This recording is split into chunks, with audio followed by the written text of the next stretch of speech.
भजन किया है, किसी ने कुछ कहा, किसी ने कुछ कहा, एक बोले क्या महाराज किसी को कष्ट नहीं देवे, किसी को दुख नहीं देवे हमारे द्वारा, तब महाराज बोले हाँ ये बात है। अब अपने लोग क्या है कि रामायण का पाठ करते हैं, गीता पाठ करते हैं, सत्संग करते हैं, सब कुछ करते हैं, यहाँ तक तीर्थ यात्रा करते हैं, लेकिन अपने द्वारा किसी को कष्ट हो रहा है इस तरफ ख्याल ही नहीं है। अरे थोड़ा ही तो विचार करो। अब जैसे मंदिर में जाएंगे और घंटा जोर से बजेंगे, अरे ये तो देखो बेचारा कोई मंदिर में बैठा ध्यान कर रहा है, पाठ कर रहा है, पूजा कर रहा है। ये लगती बातें छोटी छोटी और ये बातें बड़ी काम की है। अब जैसे रास्ता है तो कई लोग रास्ते में खड़े हो जाएंगे, और आदमी छोड़ो, मैं खुद देखा 2 ट्रक वाले थे रोड पे खड़े हो गए, बातचीत कर रहे आराम से, जैसे कोई कमरे में बात कर रहे। अरे कम से कम आप बात ही करना, गाड़ी साइड में खड़ी कर दो, क्योंकि 1-2 के कारण कितने बेचारे परेशान होते हैं। शास्त्र में आया है अगर रास्ता रोकते हुए दोष लगता है, तो हालांकि उनकी नीयत तो नहीं है रास्ता रोकने की, पर कम से कम दूसरे परेशान तो हो रहे ना। अब नीयत तो नहीं है पर क्रिया तो सही नहीं है ना। क्रिया रास्ते में खड़े होकर बातचीत करना।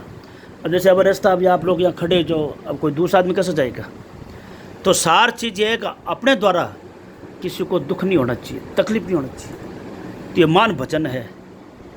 और एक भजन आता ना कि ईश्वर को अपना मान लो बस हो गया भजन। कितनी बढ़िया बात है। और तो और कम से कम अपने द्वारा किसी को भी बुरा नहीं देखना चाहिए। किसी को देखो, भजन करना, रामायण पाठ, गीता पाठ, नाम जप, ध्यान, तीर्थ यात्रा, मंदिर, सब ठीक है, लेकिन एक नंबर की बात है अपने द्वारा किसी का भी बुरा नहीं होना, अपने द्वारा किसी को भी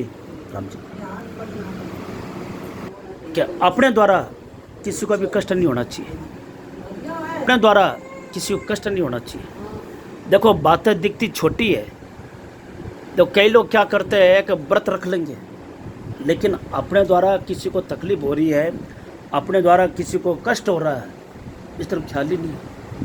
अरे अपनी नीयत नहीं है पर क्रिया भी तो सही नहीं है ना, क्रिया सही थोड़ी है। तो सार चीज़ यही है। और वास्तव में देखा जाए महान भजन बताए संतों ने। मैंने अभी चर्चा करने पूछे स्वामी जी महाराज भरी सभा के पीछे पूछा भाई भजन किया है।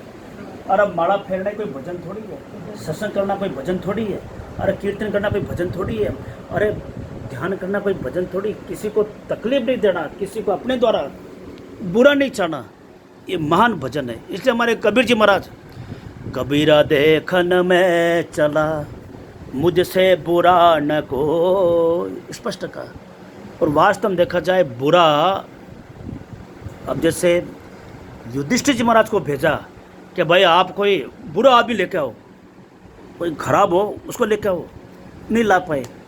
वो दुर्योधन था, उसको कहा तो तू भाई अच्छा आदमी लेके आओ, लेकिन वो नहीं गया। क्योंकि वास्तव में देखा जाए जैसी दृष्टि वैसी सृष्टि है। अब चश्मा काला पहन लिया तो महाराज काले काले दिखेगा। अगर चश्मा, किसी को तकलीफ नहीं होनी चाहिए। वही तो मैं बात कर रहा था ना, नीयत तो सही है पर क्रिया सही नहीं है, तो क्रिया को सही करना पड़ेगा। तो महान भजन कौन सा है? तो अपने द्वारा किसी को कष्ट, ये महान भजन। अब कई लोग भजन करते हैं, साधन करते हैं, सब कुछ करते हैं, लेकिन अपने से कोई गलती हो रही इस तरफ ख्याल नहीं। ऐसा कोई उनका कोई मन नहीं है, पर लेकिन